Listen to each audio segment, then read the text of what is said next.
So now what I'm going to speak about is a topic that I still haven't discovered the answer to, but I'm going to attempt to answer it nonetheless. And the topic is, what makes Bharat unique? Frankly, there is no single answer for this question. But while I was on my way coming to the Festival of Bharat, I asked myself, what is the one thing that distinguishes India or Bharat from every other country in the world? Every other country, including Asian countries, African countries, countries that are developing economies like ours, America, Europe, what differentiates us from them? And not in a negative sort of connotation, in a positive sort of connotation. And I asked myself, and I came to a conclusion that the one single factor that distinguishes us from any other country in the world is the fact that we as a country, we as a people, are not fundamentalist about anything. There's no one set of ideology, one set of rules, one set of political thought, one set of religious thought that governs us or defines us. In America, there was this entire thing between capitalism and communism. In every country of the world, there has always been some overwhelming, overarching ideology, some kind of philosophy that governs that country. India, or Bharat, is the only place where everybody has been welcome. In fact, I am addressing you in a language that is actually not our language at all. It's the language of our oppressors, the English, for 200 years. And yet, here we are, very comfortable as Indians, speaking to each other in the language that invaders gave us or imposed upon us for their convenience. Now that's India, that's Bharat. India is 122 languages as per the census. These are the languages spoken by at least 10,000 people. At least 30 languages are spoken by more than 1 million people.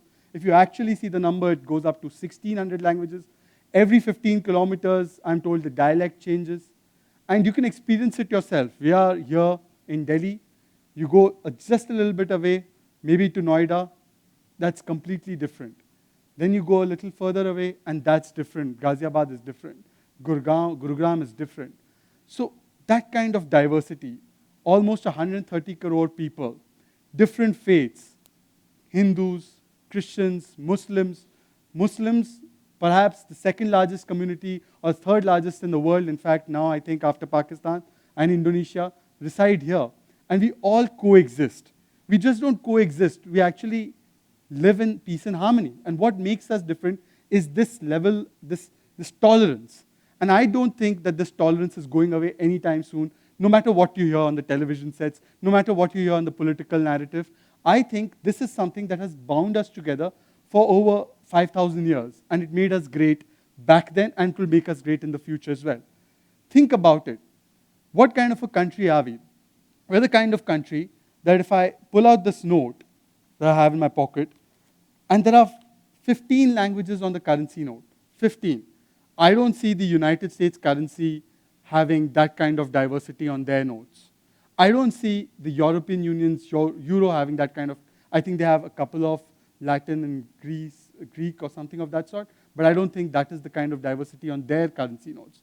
I don't think any other country in the world puts 15 languages on their currency notes because they don't want to exclude anybody.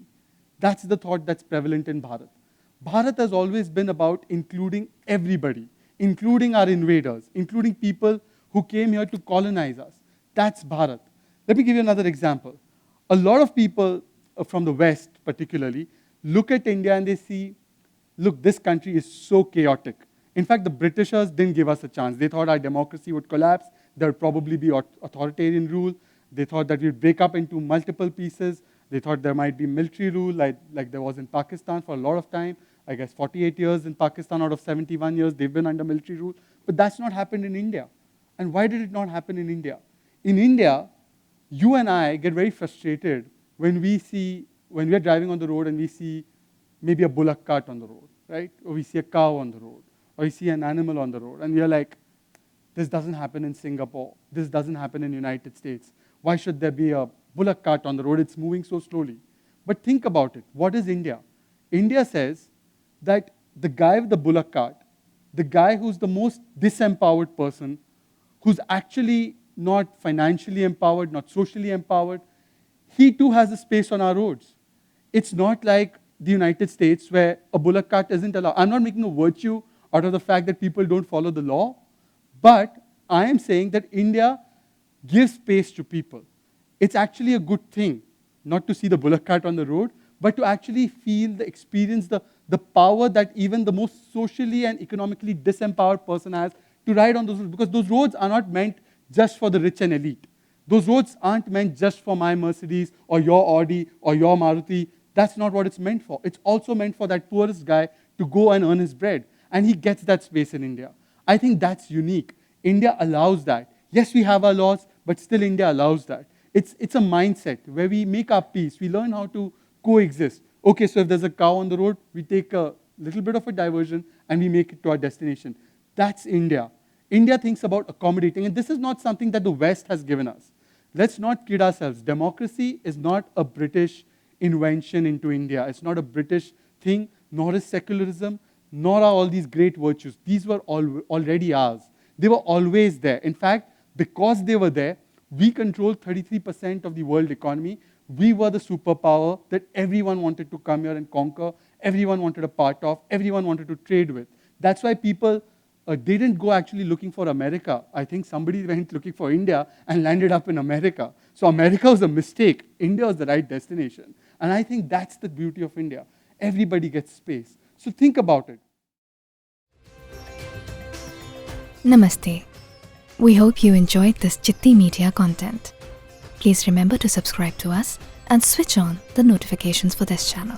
For our other social media links, more content, and to support our work, please visit citti.net. Dhanyavad. Namaskar.